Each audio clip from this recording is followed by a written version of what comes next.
What's up everyone, I'm CallumOnToast, and in today's video I'm going to be showcasing one of the most frightening Pokemon you've ever seen in the Go Battle League, double buffed Shadow Rampardos. This thing's damage output is genuinely insane. It can basically two-shot a Shadow Charizard from full health with just fast move damage alone. Now I'm sure you've seen the odd Bastiodon here and there this season after the Smackdown buff, but rock types in general are very uncommon in this meta, and a lot of teams just weren't prepared to see Shadow Rampardos. Now I actually tried this team at the very end of the first week of the season, but if you remember back then, basically everyone and their mums were trying out the Altaria and Empoleon core, often paired with a Mudslapper as the third, and unfortunately, it couldn't have been a harder counter to this team. So as you'd expect, it really did not go very well. But this time around, I actually managed to go 15-5 on the day and regain a bunch of elo that I've recently lost testing out other silly buffed Pokemon.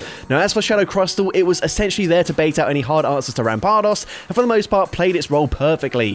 Lurantis is there as a hard answer to those Mudslappers, and honestly it feels really strong this season with the buffed leafage. With that being said, let's just get into the question of the day. If you could pick one fast move pressure oriented Pokemon to completely delete from the Go Battle League, which Pokemon would you choose and why? Let me know in the comment section down below, and with that being said, let's get into the battles now. Let's go into the first battle, leading Lurantis into Shadow Charizard. Of course, not a great matchup for me whatsoever. Going to be safe swapping into Shadow Crustle. The opponent is going to bank a ton of energy before swapping into Empoleon. Empoleon completely walls the Shadow Crustle, but Rock Wrecker still does huge damage. They are forced to throw, but they throw perfectly on CMP, winning CMP there. And of course, Hydro Cannon will be taking out my Shadow Crustle. They also overfarm enough to reach a departing Drill Peck here, which is not ideal. I cannot afford to shield this. Instead, I'm gonna save my shields for Shadow Rampardos. A single Smackdown, as you've just seen, did over half the remaining HP of that Shadow Charizard, and the opponent, they can go for a Rock Tomb, debuff my attack. It does not matter. Shadow Rampardos commits to the full Smackdown farm down. There's nothing Charizard can do, so they just concede the match. So, GG to opponent there into next battle. See Lurantis into a Togekiss. So once again, not a great lead matchup for me. Going to be safe swapping into the Shadow Crustle, and we're able to bait out a Gastrodon, which is perfect for me. This is exactly the kind of Pokemon I'm looking to bait out with that Shadow Crustle safe swap, and we can actually flip this matchup if we want to invest one shield. However, I would rather take a shield advantage, as I know Shadow Rampardos absolutely needs a shield advantage, even up against something like a Togekiss. Aura Sphere is easily going to one-shot us. So you can see it's actually a really close matchup there. They do just barely hang on and get the farm down, but we can come in with Lurantis. Body Slam is going to get the KO there. We can come in with our Shadow Rampardos straight away, and the opponent is going to bank some energy, swap into their final Pokemon, a Dunsparce, but Dunsparce doesn't have huge fast move pressure with those rollouts. I mean, up against Rampardos, it kind of does look like a lot of fast move pressure, but I can safely double shield in this matchup. The opponent will not be able to swap out in time either, so it might as well just double shield, commit to a full Smackdown farm down, and all shields are down on the opponent's end. Two more Smackdowns gets that farm down. We've got the Rock Slide locked and loaded, and of course up against Togekiss, it's super effective. It gets the one shot, and I'm able to take that game.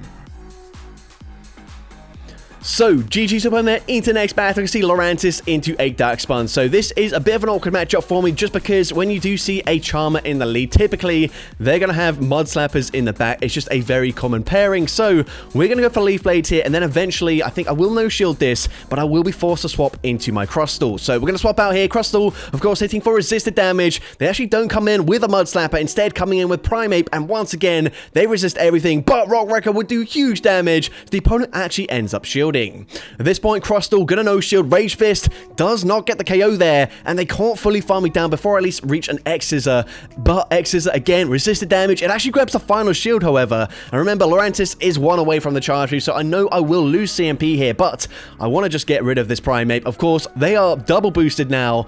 They will do so much damage to Rampardos. Leaf Blade gets the KO there. We swap out straight away, but they just barely reach a charge move with the Darkspawn. I'm forced to shield. I know it's just a Psychic Fangs there, but they come in with a Jellicent, and because we're ahead on energy, I'm just barely able to reach a Rock Slide on the CMP tie. Rock Slide gets the one shot there. We barely get that Smackdown farm down, and I'm able to take that game. So, GG's up in there into the next battle. I see Shadow Giratina in the lead. So, not a great lead matchup for me, and a bit of a core breaker as well. They are likely to be on Ancient Power, as Ancient Power is one of the cheaper moves for Giratina these days, since Dragon Claw, of course, does cost more energy now.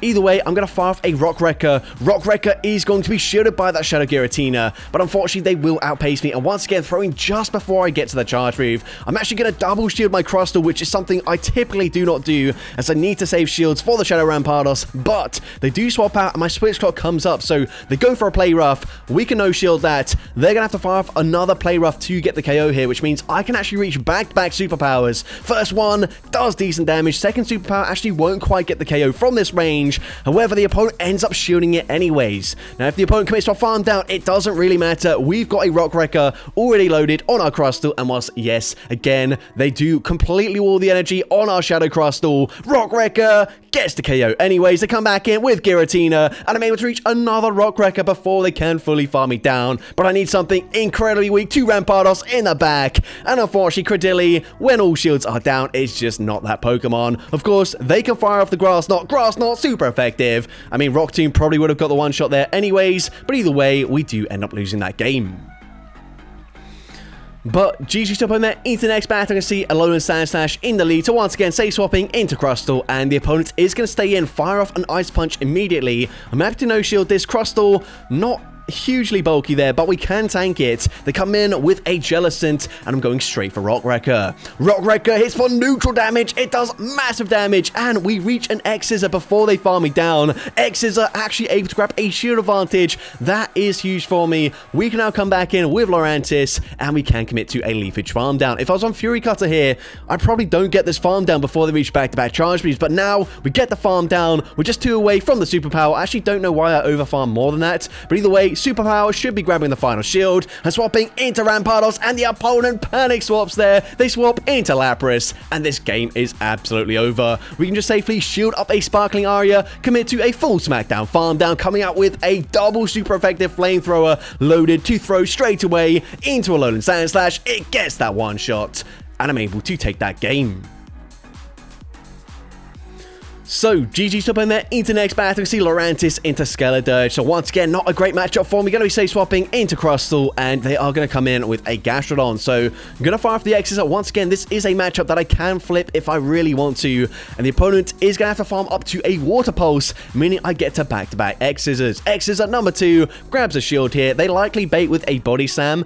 Either way, I'm going to no shield anyways. We've grabbed that shield advantage. That's exactly what we want. If they got double Mud Slappers or like a fighting type in the back, then we are just going to lose anyways, but I do want to preserve both my shields for my Shadow Rampardos whenever I can. The opponent fires off the charge move, just going to be a Body Slam there, doesn't do much damage. We come in with Rampardos, and the opponent taking huge damage from these Smackdowns, possibly still switch locked there. They fire off a Torch Song before coming in with the Dene. Now, we've got so much energy, we can fire off the first Rock Side. Rock Side number 1 grabs the final shield there. The opponent not committing to a full farm down there, slightly panicking. I think maybe they should have done, but Parabolic Charge boosts up their defense. Now we can just come in with Lurantis. We do not need to throw a charge move. Instead, we just save our energy for the inevitable swap back into the Skeledirge to fire off a Leaf Blade. The opponent actually concedes the match here and now. Leaf Blade would have got the KO anyways, and so I'm able to take that game. So, GG's up on there into the next battle. We see Lurantis into a Shadow Annihilate. So, this is a bit of an awkward matchup because in the 2-shield scenario, if they really want to, they can double shield and then fully counter farm me down. And not only that, they are going to be really boosted as well. So, at this point, I am going to shield the first charge move. Since they shielded the first move there, they are very likely to just double shield. In which case, I'm actually not going to allow the full farm down. Instead, going to swap straight away into my Shadow Crustle. Unfortunately, Fury Cutters double resisted.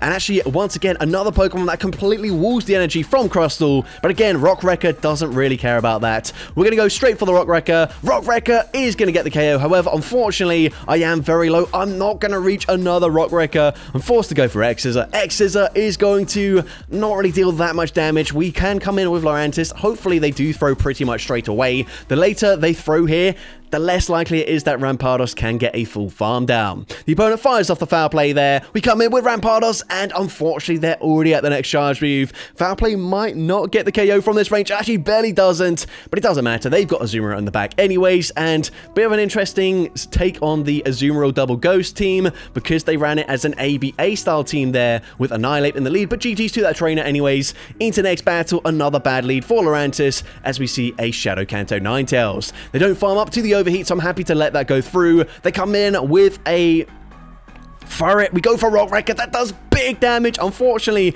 just barely missing out on getting the one shot there, but I can now shield this. Typically, I did not shield, but I need to shield here. They come back in with the Ninetales. I'm already at the X's are here. The opponent ends up shielding anyways. They've just been hit by a Rock Wrecker, and now we can align our Rampardos. Wow, I can't even talk right now. We can align the Rampardos, and the opponent comes in with a Gastrodon. This is fine with me.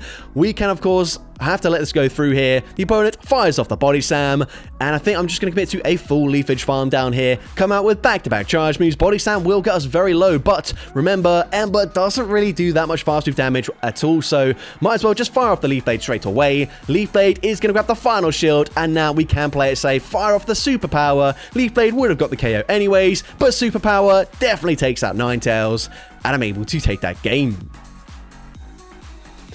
So, GG's up on there, into next battle, I see a Credilli in the lead. So this is an okay matchup for me. They're on acid, so a little bit worse for me. But I'm going to go for a Superpower. Going to throw before they do reach a potential Rock Tomb. Superpower is going to be no shielded. Quite surprising because Credilli users love to shield the first charge move. But they fire off the Rock Tomb. I'm now swapping into my Crustle, looking to go for the farm down. And here we are going to go for a bait. Last time they did end up shielding. We go for an X-Scissor, but they actually no shield that. Rock Wrecker would have put them into farm down range, but the opponent continue to farm us, so they're going to go for another shield there, or sorry, their first shield, as we can reach back-to-back X's as the opponent fires off Rage Fist. Rage Fist doesn't get the KO there, and they actually panic and throw a last-second charge move. This is fine with me. Rage Fist will get the KO. I'm actually going to come in with my Shadow Rampardos, and the opponent does not throw straight away, so we get that Smackdown farm down. They've got Jellicent in the back, and the opponent actually maybe overestimating how much energy we can gain with that Smackdown. It takes 6 Smackdowns to get to a Rock Slide, which feels like an absolute eternity when you're running Shadow Rampardos because it is so glassy, but either way, doesn't matter. They go for Shadow Ball. We've now got that Rock Slide banked. We can fire it off into Jellicent, and Rock Slide gets the KO there, and I'm able to take that game. So, GG's up on there, into the next battle, we see Lurantis into a Shadow Marowak. So at this point, we are going to see the opponent's going to stay in initially. They swap eventually into Wigglytuff, so very likely either running Double Charm or something like a Bastiodon in the back. So we do have to be kind of aware of that. We don't have the best answers to a Bastiodon in the back for our team. So I'm going to shield here. They're going to fire for an Icy Wind. I'm now swapping into my Shadow Crustle, and even if they do actually shield here, it's not the worst thing ever because I am predicting a Bastiodon in the back. They do no shield. That does decent damage. They come in with that Shadow Marowak, and I am going to go for an X-Scissor. By the way, I believe Rock Wrecker probably does do slightly more damage than X-Scissor in this matchup. They shield anyway, so I guess it doesn't really matter too much, but that is something to note in future games. But either way, we go for Leaf Blade, and it is a Bastiodon in the back. So at this point, we farm up to 1 away from back-to-back superpowers. First one is going to deal over half their HP, and the second superpower, despite being slightly debuffed in our attack, will be enough to take out the Bastiodon, and I'm able to take that game. So, GG's up on there, into the next battle. We're going to see Lurantis into a Gastrodon. So once again, a great lead matchup for me. The opponent is going to stay in initially here, maybe expecting us to be on Fury Cutter as the fast move, but we now go for a Superpower. Again, Superpower going to be no shielded. Unfortunately, I thought that would be shielded there, so unfortunately, we have to come in with Crustle, and I'm kind of forced to throw an X-Scissor here, even though X-Scissor, of course, feels like it was a little bit of a waste from that range. I did not want to use a shield, and now the opponents can fire off a Water Pulse, taking out the Crustle, so not the best played so far, but let's see, we're still in a good position here. We can come in with Lurantis, and their final Pokemon is going to be a Furret. Now, Furret is a bit of an awkward matchup for my Rampardos because they are going to deal quite a lot of damage with the sucker punches. I swap out, I catch a Swift. However, you're going to see this does not help me. Swift does so much damage despite being resisted. They do throw a charge move here, but they're going to go for a Trailblaze. Trailblaze going to boost up their attack stat. And whilst I've still got 2 shields here, I don't have a chance to use them as the opponent is just going to hit to a full fast move beatdown. We go for back-to-back Leaf Blades. Leaf Blade will get the KO here, but we are so low that a single Mud Slap easily takes us out there, and unfortunately I do lose that game. But GG's opponent there, very well played. Not very well by myself, but either way, into next battle, we're going to see a Wigglytuff in the lead. Now, once again, we're seeing a Fairy type in the lead, so whilst this is an okay neutral matchup for me, I do have to predict that they've probably got at least 1 Mud Slapper, potentially even double Mud Slappers in the back, so I do have to preserve some HP on Lurantis. I wait for them to throw, I then swap into my Crustle, and the opponent will reach a potential Icy Wind here, but either way, I'm still happy to no shield. They do go for the Icy Wind. That's still fine with me. We can fire off a Rock Wrecker. I don't throw on the best timing just because I don't expect the opponent to shield, and they do let that go through, but they actually come in with a Corsola. So at this point, we're going to come in with our Shadow Rampardos. I'm going to wait out my Switch Lock in the full.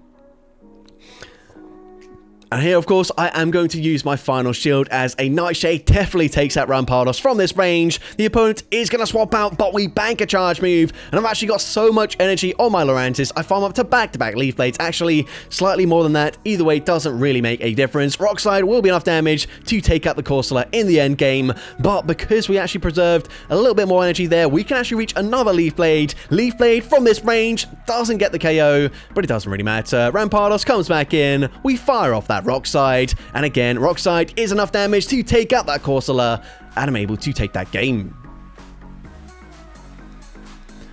So, GG's opponent there into the next battle. You can see Lurantis once again into another Wigglytuff. So once again, we do have to be wary that they might have a Mud Slapper in the back. So at this point, I'm going to fire off my Leaf Blade. I always throw after 7 leafages. That is good fast move timing up against a 3-turn fast move. The opponent actually no shields here, but I'm still happy to shield and then swap into my Crustle to potentially bait out one of their Mud Slappers. The opponent stays in. They do reach a last-second charge move. However, this is just going to be a resisted Swift. So Swift, of course, does not get the KO there. And let's see what the opponent wants to do. They're going to come in with a Gastrodon. So this is why reading teams is very helpful in the Go Battle League. I read that they would have a Mud Slapper in the back. We can fire off back-to-back X's as X's at number 2 grabs a shield, and I'm expecting it's probably double Mud Slap. So actually hard swap into my Lurantis, fire off that Leaf Blade there, and I'm going to grab the final shield. The opponent fires off a Body Slam just to be farmed down, and it is going to be a second Mud Slapper. Not the one I was expecting. I was expecting Marowak. But either way, Claydol does not appreciate the damage from these Leaf Blades, but just because I can, I'm going for a Superpower BM. Superpower is resisted, but it gets the KO there, and I'm able to take that game.